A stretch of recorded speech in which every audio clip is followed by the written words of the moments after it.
2007 started. I think we can't rewind that anymore. A lot of people asked for, but it was already crazy with the 80s back then in 2007 that you got people there. And they're now 12, 13 years older. They're not going out anymore. Yeah, they are. Yeah, they are, but then you need really like just old people. And at this point, it was good that it's still mixed up the 20-somethings and the 40+. And if putting like the 50+ in, you don't get the 20-somethings anymore.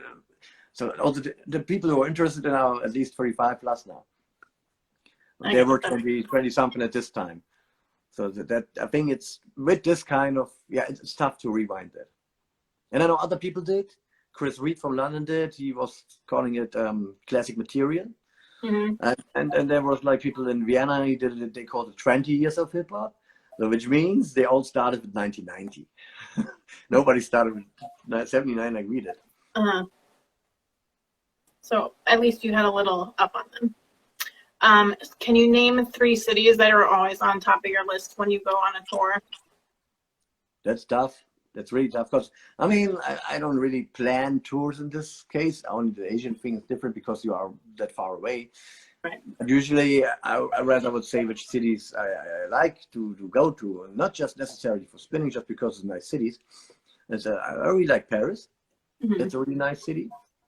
It's basically it's a very romantic version of New York because it looks so nice.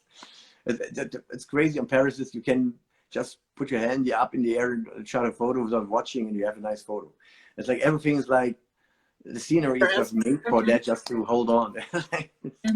It's pretty weird. Of course, you can go in Manhattan, just put it. It looks also good, but it's definitely different in Paris. It's not as pretty. Yeah. Yeah, and the same counts for Rome in this case. Yeah, but I love New York actually too. It's true. I think because of my musically socially. Yeah, I heard the music of this city mostly in my life, I guess, from early age on. So there's lots of history in the city for the music I prefer most. And you can play it and the people understand it there. You can play stuff in New York that you can't play here. You can play it here, but it's just very few people understanding it.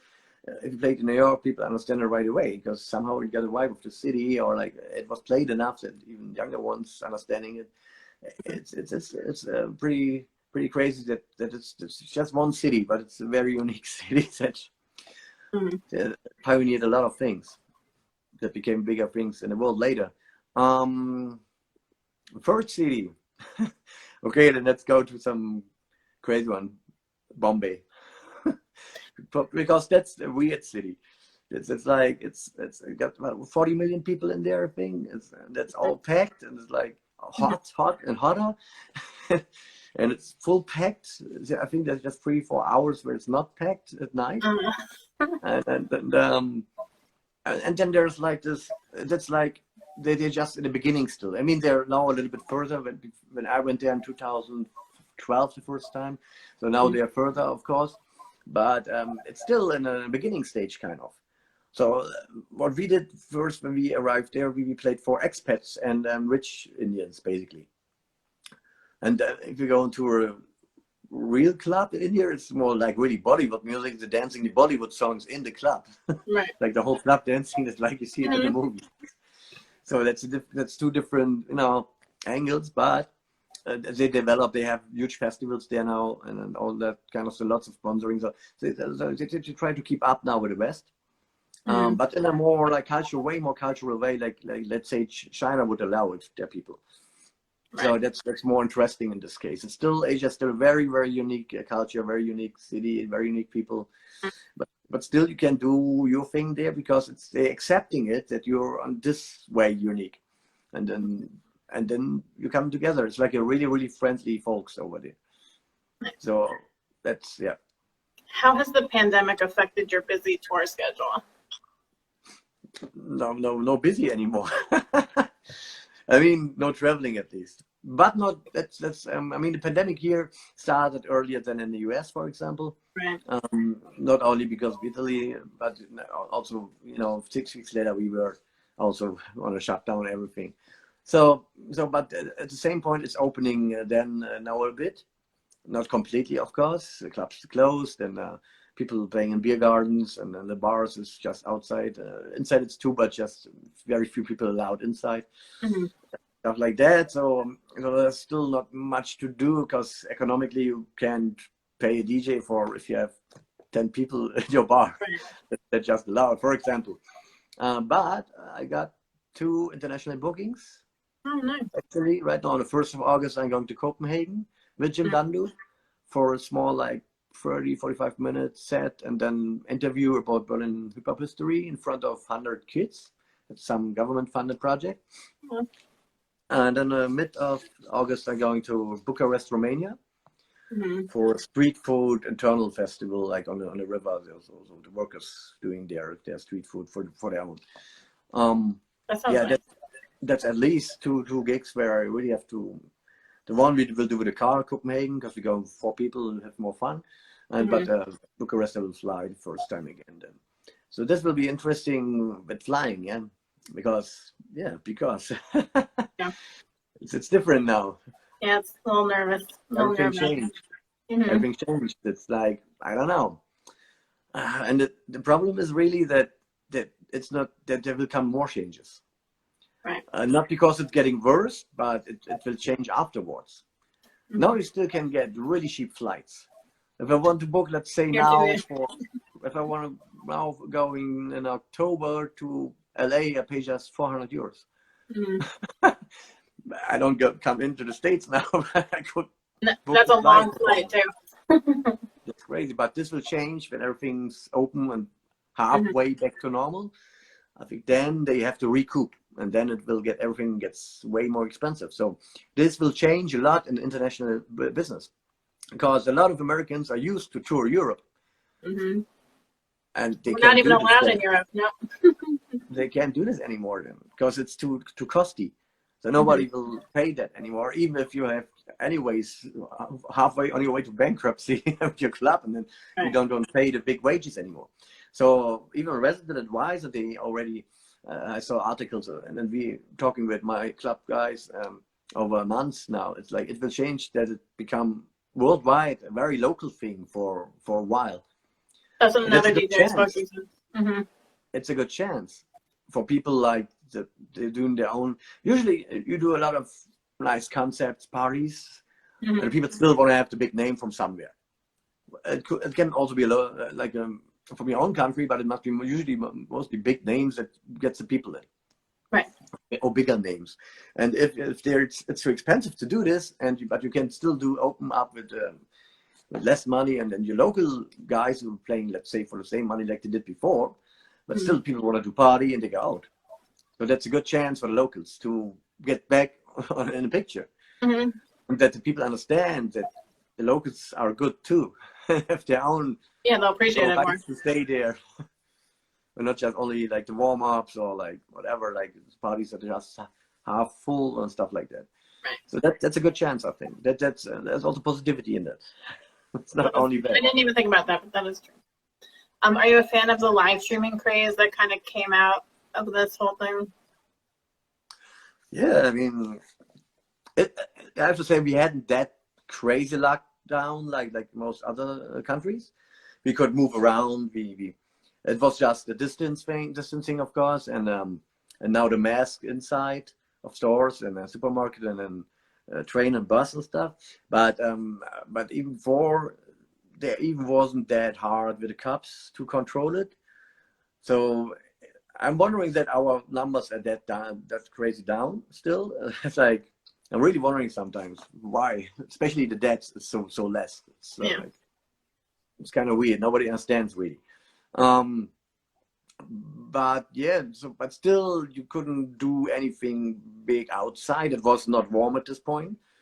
So I was counting 1 and 1. I was like, okay, but either way, I'm getting now a full-time alcoholic and Netflix junkie, or doing something with the time. So I invested in cameras, one I had luckily, and in tripods, and learned the programs and became a streaming maniac. And I think the first weekend I did 3 streams, Friday, Saturday, and Sunday. I thought I could keep up, but the 45s is different. So with the Serato, whatever, it would be easier. But I want to do it, especially if you're at home, you can show off all your records and how you spin with them and all that. And yeah, so I think it's a good thing. The whole streaming, I don't know that you can call it culture, but somehow it evolved. I mean, I think you can. there's people who are looking like Lucasfilm with the green screen and effects and all on the screen, all the stuff on there. It's like it's a little bit too much for me sometimes. I rather keep it like straight. A little bit, few logos is nice, but Yeah. maybe one text, but that's it. So the point is that a lot of people were like in shock stare. You know, they're like they didn't know what to do at this point, just hanging at home, renovating their flat, sorting their basements, stuff like that they do. Oh man, Jim Sharp just broke me. I was like, go off. That's right. So I think the potential of streaming itself, I won't say it will stay forever, but if you have good concepts with different stuff that you do, then you can stay also afterwards with it. It was, of course, in the beginning very popular. Everybody was applauding that he's online, and then you've seen what happened to D-Nice. It was like, what the fuck? What happened there? Yeah. It was like, what, 40,000 people at 100,000 at once? Like, how he did that? It's like, yeah, okay, celebrities stuff, but still, it's a lot of people. Like the Versus format, for example, is interesting too. That's format that probably can stay longer. So we do the Wednesdays on Wax with that, where we talking to internationally record nerds or like 45 heads and for several topics on vinyl basically, and then history to it. You know, what your history about that, or what you whatever stories. It's about storytelling in this case and playing a record in between, and the stories can build around the record then, stuff like that. And even there's more if you see like on programs like StreamYard, or now I think another program just did it new. Not just Zoom. Zoom is not that really good. There's better for that. And the better ones have also like 6 squares or like 10 squares even. So you can put really like musicians together. If the latency is not that, we have to figure that out with the latency. But if you can this figure out, then you can jam internationally, intercontinental at the same time, for example. Or even DJing back to back. Stuff like that you can do, and that's the thing. That's the potential that most people didn't do yet. So that's mostly it's interviews or like the DJ streaming on DJ streams. So Yeah, I think people are starting to figure it out though. There's some crazy stuff going on. I think if you're thinking out of the box and further, you can do a lot of things. I guess it's just most people don't do because they I have to do the next gig, the next stream right now. Are you currently working on any projects you'd like to promote? Yeah, I can't promote it because it's too early to promote it, but we're working on a new album. Like I said earlier, like Modern Funk album, which is like, I think the instruments are basically almost done. Now we're looking for the vocalists, and we found this new MC singer. He's really, really good. That's it. And the Dusty Donuts coming a few more this year, a few more edits. I have to look what I do with the streaming shit maybe. Okay, and then I don't know. We be doing like I do also probably seen that I do with DJ Robert Smith. He's like 10 years younger than me, so he's a very good turntablist from a new school right now. Even he's also already, I think, like end of his 30s, but yeah. And we're doing like, we started now with this 80s hip hop 45 set. So we're recording and streaming on Saturday, the second part, and then I think we finished with the 80s, and then let's see what we do with the 90s and whatever. But I think I will do more with him also in the future. So we're more like, different concept that nobody's doing. Nobody did on free turntables 80s rap 45 set, 2 DJs. No, I mean, of course, it's influence, like always, in this case, from Shadow and Cut Cabin's Brain Freeze, just with 80s hip hop 45s. Right. But still, nobody did it before. Like and we had good time for that to prepare and recording and all that. You planned properly. Thanks so much for talking to me. Is there anything else you want to share? Some social media? Yeah. Hi, Mom. It's good. Stay safe. I mean, it's hard times for a lot of people. Mm-hmm.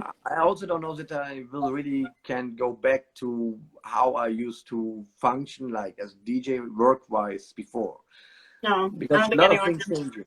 No, not any soon, but even later, maybe not. There's so No, much I don't change. think it'll ever be. What? I don't know if it ever. I mean, it's not about the vaccine. It's about how to live with it, and maybe even Jim Dunlop just told me he read in a very good science magazine that maybe the virus miles down because he felt he's too aggressive and kills too many, so that he can't survive on his own, kind of like that. So it's a future we can tell now, but Right. I think we will learn to live somehow with it. Oh no, definitely. I didn't mean like we're not going to. I just meant like I don't think the way people react is ever gonna be the same or plan. Yeah. Not maybe never be the same, but everyone's like when things get back to normal. I don't think anything's gonna ever be this normal. It's gonna be some form of normal, just not this one. Yeah. Yeah, absolutely. But And thanks so much for talking to that's me. why lots of things will change. Lots of things All will right. change like that. Have a great night, Mark. It was good to talk to you. You too. Thanks for having me. Anytime. Have a Bye. good one.